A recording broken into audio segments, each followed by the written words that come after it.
Kasih karunia dan damai sejahtera Allah Bapa, itulah yang memelihara hati dan pikiranmu di dalam Yesus Kristus Tuhan.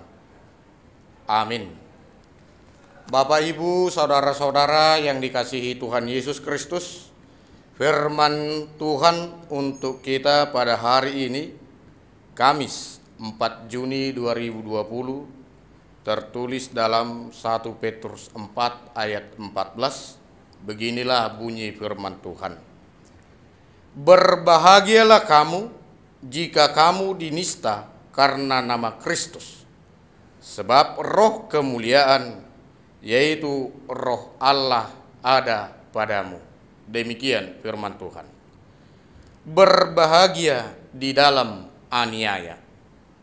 Bapak, Ibu, saudara-saudara yang dikasihi Tuhan Yesus Kristus, apakah kelebihan dan sukacita sebagai pengikut Kristus?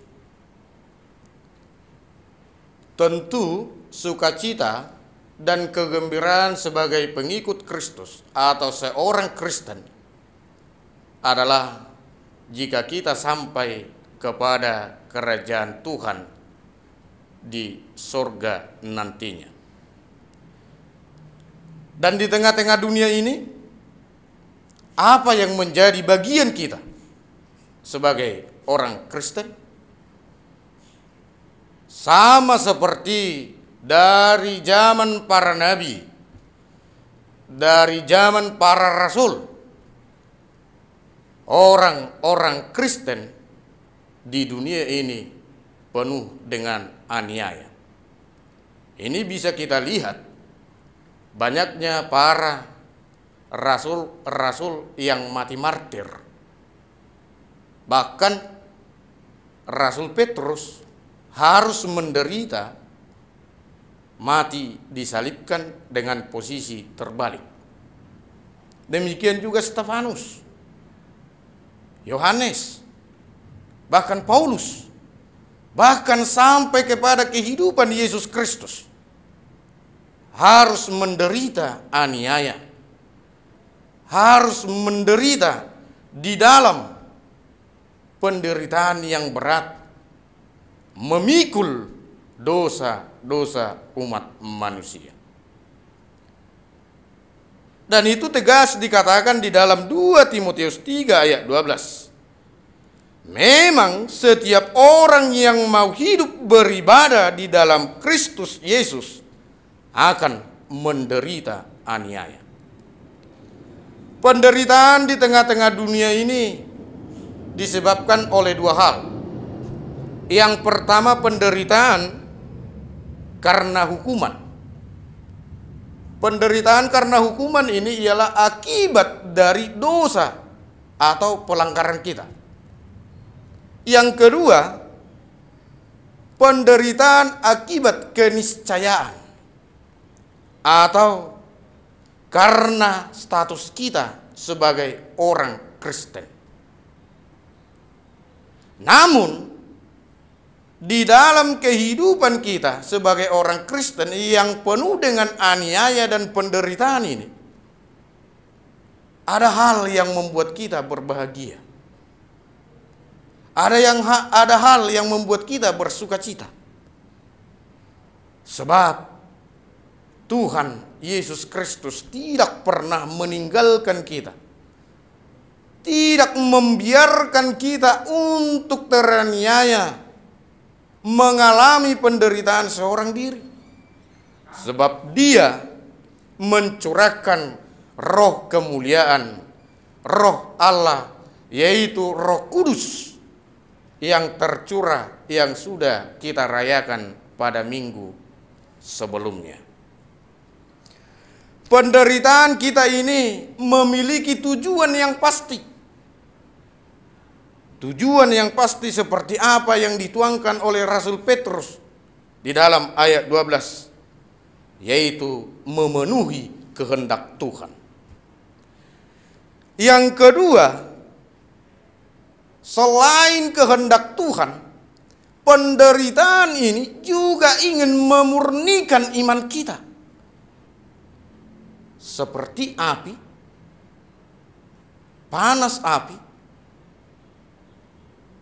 terhadap emas, itu tidak akan menghancurkan kemurnian emasnya, tetapi itu akan memberikan kualitas emas murni. Demikian juga kehidupan kita. Penderitaan sesaat yang kita alami di tengah-tengah dunia ini membuat kita menjadi tahan uji, memurnikan iman kita sehingga kita tetap di dalam kesetiaan mengikut Yesus Kristus. Yang selanjutnya, penderitaan yang kita alami merupakan suatu persekutuan yang kudus di dalam Kristus.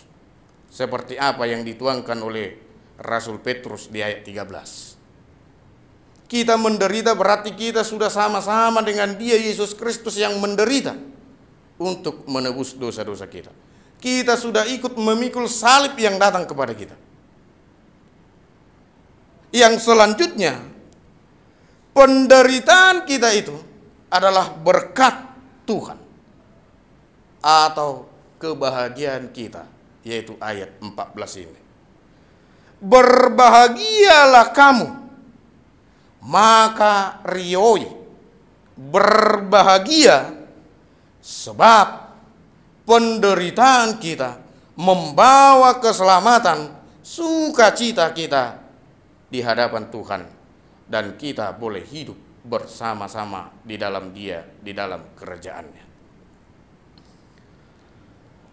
Proses tadi atau burning tadi, atau penderitaan tadi, nyala api siksaan tadi, hebatnya penderitaan yang kita alami sebagai pengikut Kristus, kiranya jangan membuat kita menjadi jatuh dan berbalik, murtad, meninggalkan Tuhan. Kalau seandainya di tengah-tengah dunia ini ada penganiayaan, penderitaan, sebuah senapan atau pistol diperhadapkan kepada kita, kamu pilih mati atau meninggalkan Yesus Kristus sebagai pengikut Yesus Kristus, kita akan berkata, sekalipun nyawaku, hidupku melayang, aku tetap mengikut Yesus Kristus. Sebab kepercayaan imanku berkata, rasa sakit yang akan muncul nanti dari senapan itu tidak akan kurasakan lagi. Sebab roh Tuhan sudah berdiam dan sudah bekerja di dalam kita. Oleh sebab itu, seperti apa yang dituliskan oleh Rasul Paulus kepada jemaat di Filipi ayat 1, pasal 1 ayat 29 dikatakan, sebab kepada kamu dikaruniakan bukan saja untuk percaya kepada Kristus, melainkan juga untuk menderita untuk Dia. Kita sebagai orang Kristen dituntut tidak hanya percaya, tetapi ikut menderita untuk kebenaran, untuk keagungan nama Yesus Kristus. Dan ini dengan tegas Yesus Kristus katakan di dalam Injil Matius 5 ayat 11, berbahagialah kamu jika karena aku kamu dicela dan dianiaya, dan kepadamu difitnahkan segala yang jahat. Kenapa kita berbahagia? Karena apa yang kita perjuangkan itu ada untuk membela kita, ada untuk memberikan kedamaian bagi kita, yaitu kuasa roh kemuliaan, roh Tuhan yang hadir dan berdiam dalam kita. Marilah kita tetap berbahagia di dalam aniaya dunia ini, sebab yang kita perjuangkan sebagai pengikut Kristus adalah kebenaran yang mutlak. Sebab Yesus Kristuslah, Dialah jalan satu-satunya yang membawa kita memasuki kehidupan baru nanti di kerajaan surga. Dikatakan, akulah jalan, kebenaran, dan hidup. Tidak ada satu orang pun yang sampai kepada Bapa kalau tidak melalui aku. Ini yang perlu kita renungkan. Penganiayaan dan derita dunia ini kiranya tidak membuat kita berhenti untuk memuji Dia, tetapi mari kita semakin galakkan untuk tetap percaya, setia, berkarya di dalam Dia untuk kemuliaan namanya. Sebab Roh Kudus tadi akan selalu ada untuk memberkati dan menguatkan kita. Kiranya firman Tuhan ini menguatkan kita supaya kita tetap kuat di dalam penderitaan, terlebih pada masa-masa pandemi COVID-19 ini.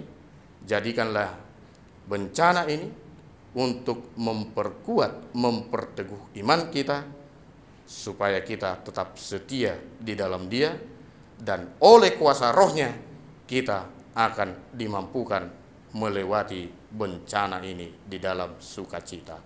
Amin. Kita berdoa. Bapa kami yang di sorga, yang kami sembah di dalam Yesus Kristus, terima kasih buat sapaan firman-Mu. Tuntunlah kami melalui kuasa Roh Kudus-Mu, supaya kami dimampukan untuk mengerti akan firman-Mu, dan kami boleh hidup di dalam kebenaran firman-Mu. Berkatilah setiap kami, terkhusus setiap orang yang mendengarkan sabda kebenaran firman-Mu ini, supaya mereka semakin diteguhkan dan dipercayakan untuk mempercayai Yesus Kristus sebagai juru selamatnya di tengah-tengah dunia ini, dan kuasa Roh Kudus akan menuntun dan membimbing mereka menghadapi penderitaan yang saat ini sedang kami terima, sedang berlangsung di dalam kehidupan kami, supaya kami tetap sehat, supaya kami tetap bersukacita di dalam kuasa lindungan Roh Kudus-Mu.